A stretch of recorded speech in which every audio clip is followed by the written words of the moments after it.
Albert was primarily a goods engine, with a fearsome reputation on the mid-soda and a tendency to be very difficult. His crew often fell to the brunt of his temper, and he used to bully them relentlessly. "Remember to clean it out properly this time," he barked. "I've been choked full of soot and ash all day thanks to your negligence." Duke didn't take kindly to Albert's attitude, and was one of the few engines on the line who would stand up to him. "You really have no respect for your crew whatsoever, do you?" "Who would?" Albert grimaced. "When they can't clean your tubes properly at the end of a day's work, what respect are they due?" "Engines should work with their crews," Duke said firmly. "Your poor attitude will come back and haunt you one day." "I know better. Always have done."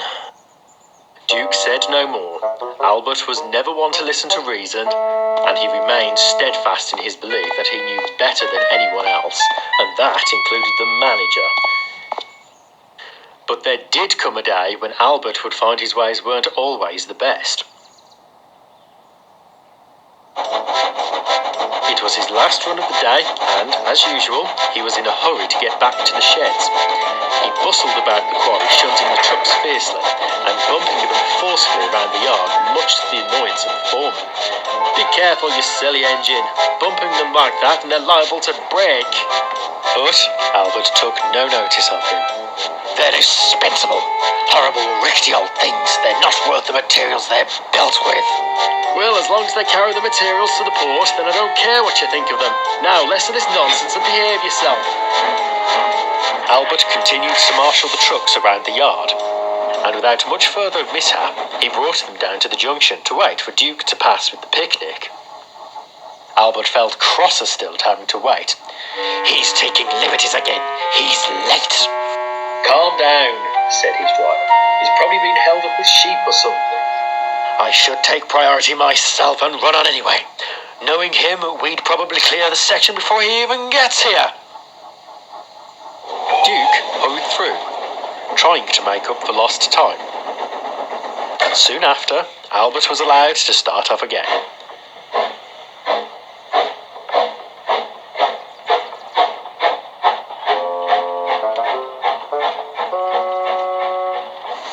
He hurried along the line, intent upon getting back to the yards for what he believed to be a well-earned rest. But his hopes for a clear run-through were dashed when his crew began to slow him down at the next station.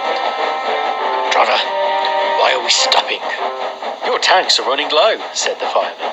"We need more water to keep going." "Never mind the water. We've wasted enough time, thanks to Duke, so we'll carry on regardless." The driver and fireman tried to reason with him, but Albert refused to listen. At the station, they tried to brake, but Albert deliberately used the weight of the trucks to keep on rolling and overshot the water tower. They tried in vain to go back, but the weight of the trucks and Albert's lack of cooperation didn't make for easy work. "It's no good," said the driver at last. "We'll have to try further down." This was the opportunity the trucks had been waiting for.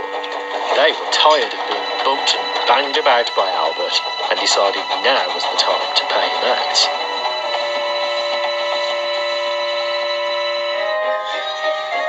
Duke had arrived safely at the port and had made up sufficient time.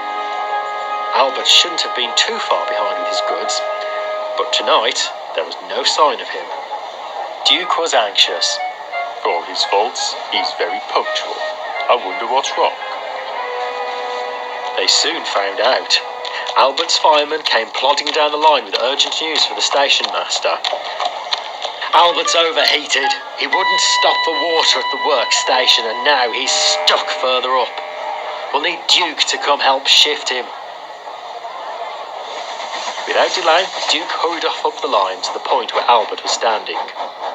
The driver had thrown the fire out and was now doing all he could to cool him down.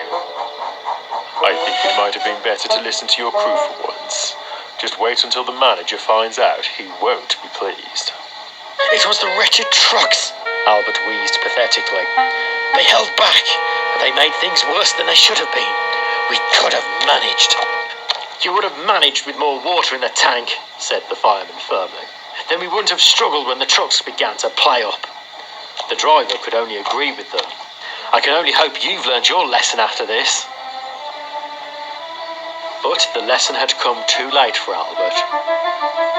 You were always a troublesome sort of engine, the manager said firmly, and the damage you've caused to yourself won't be easy to repair either.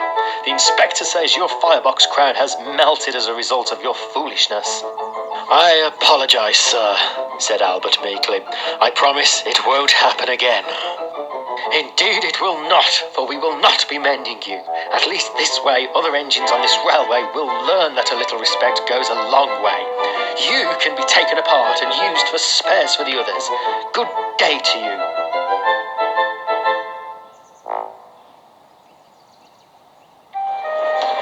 Albert was put to the back of the shed and taken to bits over time.